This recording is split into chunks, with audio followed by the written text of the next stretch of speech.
Hello everyone, Lio Convoy here. It's been a while since I've done a toy review, and I figured people might want something more pleasant after the last video. I wanted to cover something other channels really don't, or at least in a manner that they don't. So I made a poll on YouTube about it, and Star Convoy was chosen. If you've never heard of this Transformer before, don't feel bad, he's fairly obscure. So I'll be giving you some basic character background before we cover all the known figures of this character, at least that I could find. After the third season of the original Transformers cartoon, American audiences watched the three-part episode that constitutes the entirety of the fourth season called The Rebirth, which introduced the Headmasters and the Target Masters to the kids of that time. However, in Japan, that season was completely ignored, and instead they created their own continuation called Headmasters. This would eventually be followed by Super God Master Force, Zone, and Victory, Japanese exclusive Transformer cartoons. Headmasters picks up right where Season 3 of the original cartoon left off. Now the Autobots, called Cybertrons in Japan, are back under the command of Optimus Prime, aka Convoy, and they must do battle against Galvatron and the Decepticons known as Destrons in Japan. During this season, supercomputer Vector Sigma had become destabilized due to the Matrix being drained to cure the hate plague. Trying to capitalize on this, the Decepticons attacked Cybertron in an attempt to gain control of the supercomputer. Optimus eventually went after them in the core of Cybertron, guided by the spirit of Alpha Trion. When he arrived, he was stopped by Scourge and Cyclonus, only for Hot Rod to arrive as backup. Alpha Trion then merged with the empty Matrix, turning Hot Rod back into Rodimus, with both primes turning the tide of battle side by side. However, before Rodimus could use the now repowered Matrix to stabilize Vector Sigma, Optimus sacrifices himself in order to do so. Oh, you Optimuses do love to sacrifice yourselves, don't you? Now, the Autobots did wind up building a new body for Optimus to try and revive him, but that was hijacked by someone else, and I recommend you click the link in the description for that story. In the Battlestar stories, which took place 15 years later, Optimus's dead body is stolen by the new villain Dark Nova, where he replicates the body and tries to destroy the Autobots with it. Because Megatron failing to do so previously, I guess, meant nothing. Afterwards, the Autobots travel to the planet Lucifer. Yes, Japan takes random biblical names and references because they think it's cool. Looking at you, Evangelion. And they use a mysterious energy called Zodiac to revive Optimus, turning him into Star Convoy, with Hot Rod as his Micromaster partner. Other shenanigans happen, where Dark Nova revives the then-trapped Galvatron and turns him into Super Megatron, where Star Convoy and Super Megatron throw down. That's far enough, Megatron. It's not Megatron, it's Super Megatron! You've got such a bad memory! Super, you say? What, like a supermarket? Blast it! I'll show you exactly how super I am! This all culminated in Star Convoy, Grandus, and Sky Gary entering Dark Nova, blowing him up from the inside. If you want to see all of this yourself, it's in the third volume of the Transformer manga that's out now. Links in the description. Now that you have all that backstory, let's start with the first figure of Star Convoy. Or rather, a reissue of him. Only released in Japan, this is the first version of Optimus that has a cab which doesn't separate into its own robot. He's also motorized to go forward and backwards with the power of 4 AA batteries. It also lets the satellite dish on the back turn as well. He comes with a battle platform, turret, transport shuttle, gray platforms, his rifle, and the Micromaster Hot Rod. There's also this little red thing that we'll get into later. The shuttle and Hot Rod can be stored in the back of the truck mode, and Hot Rod can be launched out of the shuttle by either side using the corresponding yellow buttons. Shoots pretty far, too. If you want to make sure things are aligned well, unlike the continuity of the Constructicons in the original show, you can also open the back up from the top. He's a bulky but neat truck toy. You can't separate the cab from the trailer, and while the weird gap is there, I still like it. The Micromaster Hot Rod is also super neat and a great addition. Now this figure has 3 modes. We just covered the truck, so let's go with the battle platform.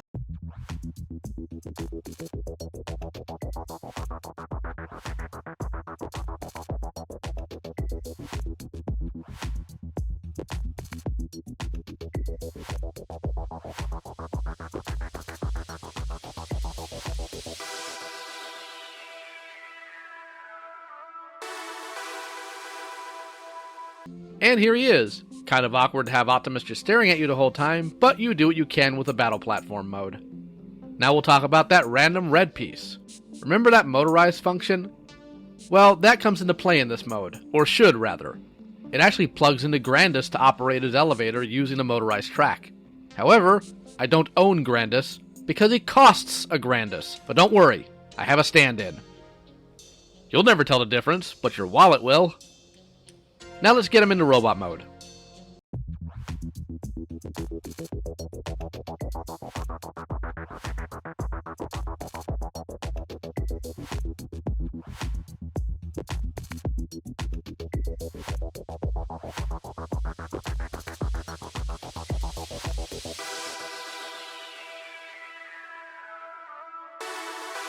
And here he is in robot mode. His arms move 360 at the shoulder, forward and backwards at the elbow, and a 360 waist swivel. And the guns at the tops of his shoulders swivel 360. Nothing else. At all. But that's okay. I love him as he is. His motorized part now allows him to move forwards and backwards in this mode too. I like the painting and the sculpting on this guy. And while he's a reissue, there are some differences from the original. The silver color on the trailer parts were a flat gray on the original, the legs were a white, and the star on his chest was just yellow instead of a vac gold that the reissue has. Honestly, I prefer the look of the reissue, so I'm perfectly happy with him. Here he is with G1 Optimus Prime and Power Master Optimus Prime, the Japanese version. You'd think these other forms of Optimus would get more love, but nope. Only the original G1. Even the Power Master Optimus design doesn't get much love at all. Star Convoy did eventually get more love in 2019 though, when Hasbro heavily retooled the Power of the Prime's Optimus to make him into a new Star Convoy for their Generations line. He comes with two guns that can combine to form his rifle and the Matrix. The truck mode on this figure unfortunately suffers heavily in favor of the robot mode, the cab particularly. Unlike the original, this Star Convoy has a separate cab and robot mode, oddly enough closer in style to the Power Master version. But unlike the original Star Convoy or Power Master version, there is no base mode. Not that I'm complaining. So let's get the cab into robot mode.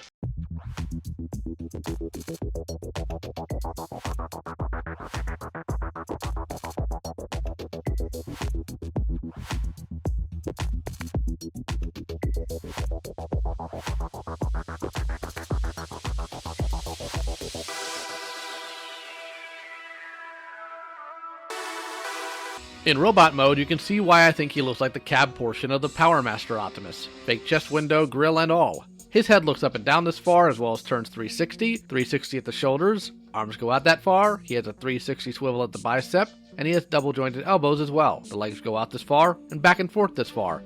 Thighs rotate 360, and his knees bend at a 90-degree angle. He poses well, and has good mechanical detailing in the sculpt.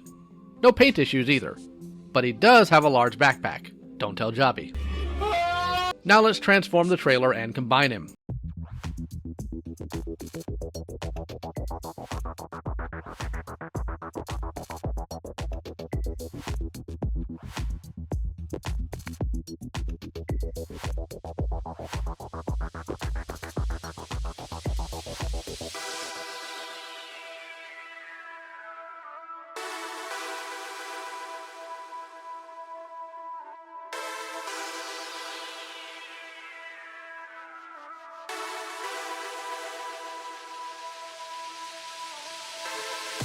And here he is in robot mode. Now, before someone gets upset thinking I forgot, you can store the Matrix in the robot chest. You can also take it out and put it in the middle of his gun for a Matrix blaster.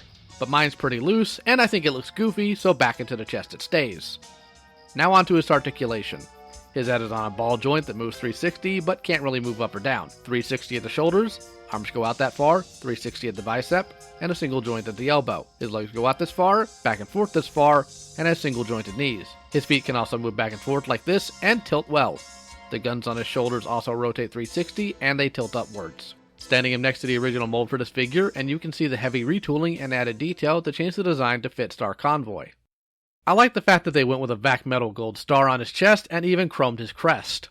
I think he's a good attempt at a modern version of the character. He retailed for around $95 when he was first released, and is a good example of Hasbro doing an obscure and niche character as an online exclusive. Here he is paired with his fellow obscure exclusive, Super Megatron, because it never ends. I have to admit though, he's very floppy and doesn't hold together well. Even filming this review was a pain due to this. Here he is now with the original Star Convoy. Now, the final figure we're reviewing is a bit off from the others due to it not being an official Hasbro or Takara Tomy product. No, our final Star Convoy is the Mastermind Creations Ocular Max Unlimited U01 Stellaris Prominium. I am so not saying that again in this entire review. I was waiting to get this guy in because I love his look. This figure is actually what made me go out and buy the reissue of the original so I can cover them all. This updated version of Star Convoy only comes with a gun, sadly, but you never know what this company will do next. The back even has the ability to open up with no real reason given. I'm hoping this means there will be add-ons in the future. His truck mode is very basic and very close to the original in design, much closer than the Generations one. Yeah, there's still a massive gap between the cab and the trailer, but it doesn't really bother me.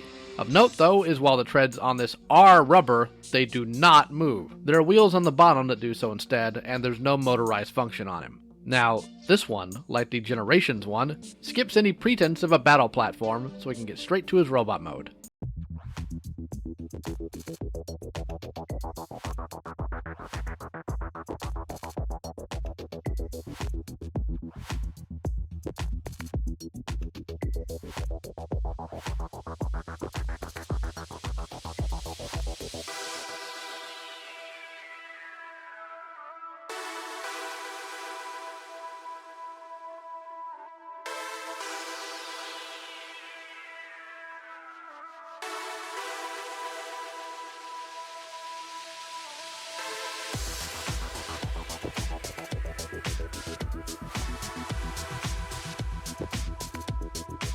And here's the big guy for you. And yes, he is big, over a foot tall. Let's get into his articulation.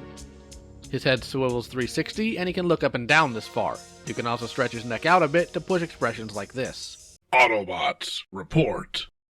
Chris Chan did what? Shoulders rotate 360 and they can be raised like a shrug. Slight butterfly joint, arms go out this far, 360 swivel at the bicep, a joint at the top of the bicep and elbow to simulate a double jointed elbow, a 360 rotation at the hand, thumbs on a ball joint, and the fingers are all individually articulated. He has an ab crunch and a 360 swivel at the waist. His legs go out this far and kick back and forth this far. 360 swivel at the thigh. Knees are double jointed, but you need to apply considerable force to the joint on the bottom of the knee, so be careful. And the feet have a slight pivot forward. The guns on top of his shoulder can swivel 360, and the guns can move together and apart. The sculpt on this is really good, and the paint that is there is solid. I also like how simple and intuitive the transformation is, even though I don't ever use instructions, ever. I really like how they engineered the hollow chest to absorb the trailer panels. I really like this toy. But it does have one major flaw. His knees did not lock in. At all. For all the articulation and dynamic posing he can do, his knees failed to keep him up. Although I was sent a kit to fix him from MMC and he works just fine now. Compared to the other MMC figure I have, Optus, it's clear this Star Convoy has cheaper material and not as heavy in paint and detail. But that's okay to me. I love big dumb toys, and he's perfect for that. But they still should have corrected the knee issue before shipping him out. Here he is compared to the other Star Convoys. He's obviously the biggest, and if you want one, you can get him at Big Bad Toy Store for around $140. I think he's worth it, but your mileage may vary. So, which of these is my favorite? I like the Mastermind Creation one for design and display, but I find myself fiddling with the original more due to its simplicity. So I call it even. And while Hasbro really did try with their Generations offering, he just doesn't quite cut it. Hopefully their next release based on Japan-only characters works out better. Star Saber with Victory Leo, and Black Zarak. What do you guys think of these figures? I'd love to hear it in the comments. Special thanks as always to my patrons who helped me make all of this happen, and if you want to hang out, feel free to join the community Discord server. Links to both are in the description. I hope you enjoyed this review, and take care. Megatron? Huh? You're getting isekai'd. Isa what? Ah!